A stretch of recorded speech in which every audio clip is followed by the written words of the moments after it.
Hi everyone. Today I'd like to go over my new DNA results that I received from MyHeritage.com. I downloaded my DNA data from Ancestry.com and forwarded it on over to the geneticist over at MyHeritage.com for them to compare it to the sample pool that they have collected over there at MyHeritage.com. The results are a little bit different than what I had expected, but they more or less follow along the general line, and they have identified as well the two different aspects that Ancestry spoke about that they did not get into detail of. So we're going to go over those details now to kind of get a greater understanding as to what's happening with these Ancestry reports and why some results may differ.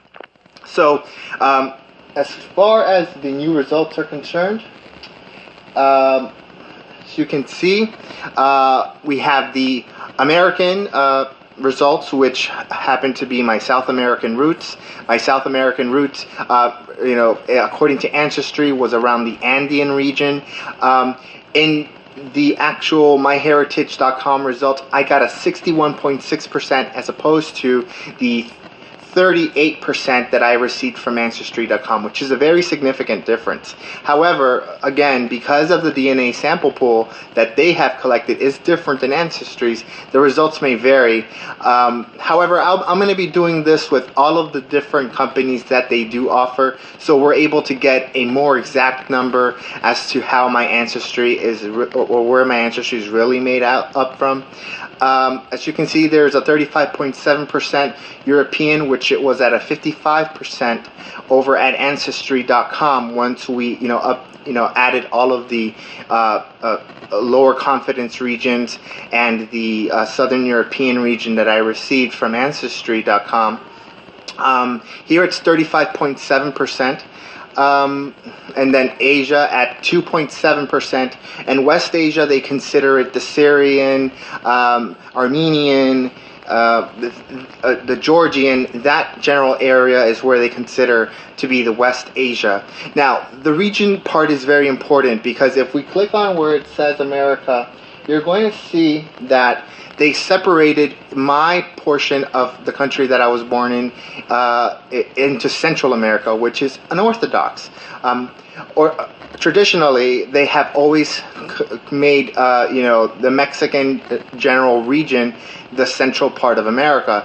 But according to MyHeritage, if we look at their map, you're going to see that their interpretation of Central America dips all the way down to halfway through Chile, which is part of traditional South America.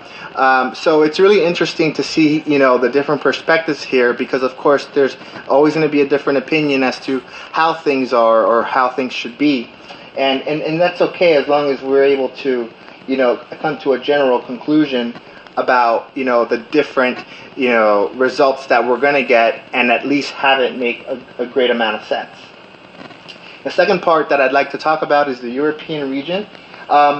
In my Southern European region that I received from Ancestry.com, it didn't tell me whether I was Greek or Italian. So, but apparently with MyHeritage.com, MyHeritage.com shows that the breakdown for the European part is, let's see here, is actually 9% Italian and 14.4% Iberian. In the Ancestry report, my Iberian was at 34%, and if we scroll a little down, you're going to see a little bit more of the Europe part.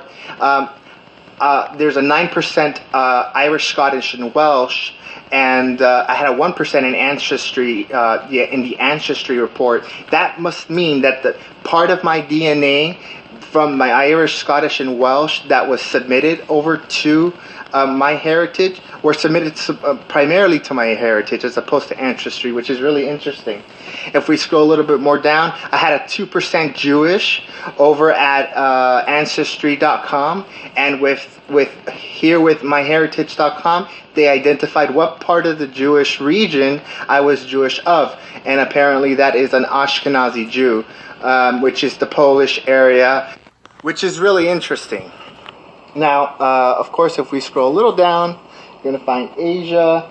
They don't really go much into the Asian region, but if we go to our map, they highlight there what area we're looking at. You know, the Iran, Armenia, Georgia, Turkey, etc. All those different areas as far as my West Asian, where I had a 3% of that general area in Ancestry. Now, I'm going to be doing this with 23andMe. I'm going to be doing this with DNA Land. I want to make sure that I get, you know, the most accurate reading. And hopefully, once I do that, you know, we can come to a more conclusive number as to where my actual ancestry information or DNA is from. Well, I hope you all have an excellent day, and thank you for watching.